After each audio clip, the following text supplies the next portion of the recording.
भूल अनजाने में होती है, परंतु दूसरी बार वही भूल करना मूर्खता होती है, और बार बार वही भूल करना अपराध।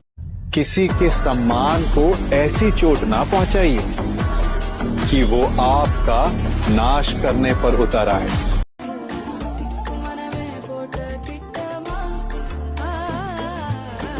अपनी इंद्रियों को अपने वश में रखो, स्वयं ही उनके वश में न हो जाओ। और अपनी इंद्रियों को केवल वही अपने वश में कर सकता है जिसका अपना मन अपने वश में है। यदि मन में हार हो तो आपको कोई जिता नहीं सकता, और यदि मन में जीत की लगन हो तो आपको कोई हरा नहीं सकता। श्री कृष्ण कहते हैं, हर किसी को अच्छा समझना छोड़ दो, क्योंकि लोग अंदर से वो नहीं होते जो बाहर से दिखाई देते हैं। भगवत गीता में लिखा है, इंसान के बर्बाद होने के 6 कारण हैं। नींद, गुस्सा, डर, थकान, आलस्य और काम टालने की आदत। जय श्री कृष्ण। श्री कृष्ण कहते हैं, किसी के सुंदर होने से प्रेम नहीं होता, बल्कि जिससे प्रेम होता है वही सुंदर लगने लगता है। पार्थ, ये बात ध्यान से सुनो और समझो।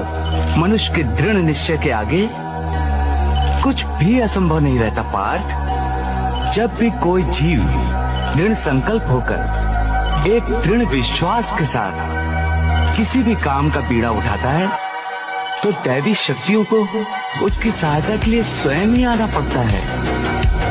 यही कर्म का दैवी विधान है अर्जुन। श्री कृष्ण कहते हैं, यदि किसी की संगत से आपके विचार शुद्ध होने लगे तो समझ लेना वो कोई साधारण व्यक्ति नहीं है। चंचल मन को मनमानी न करने दो पार्थ, उसे रोको और उसे अपने आत्मा का अधीन बनाओ। तुम्हारी उलझनों का यही उपचार है।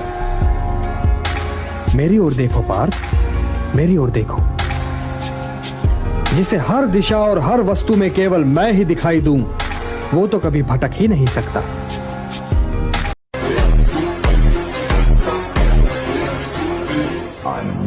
ये मोह का त्याग करो पार्थ। वास्तविकता के साथ जागो। तुम्हारा ये मोह तुम्हें बुद्धि के विनाश की ओर ले जा रहा है।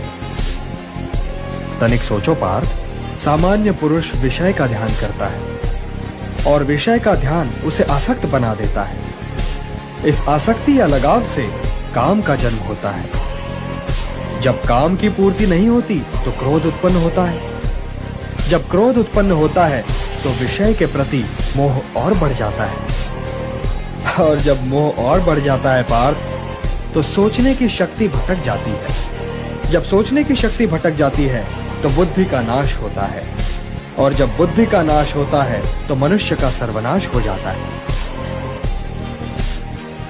रितु, मुझे तुम्हें किस करना है? मुझे सोने दे। हाँ।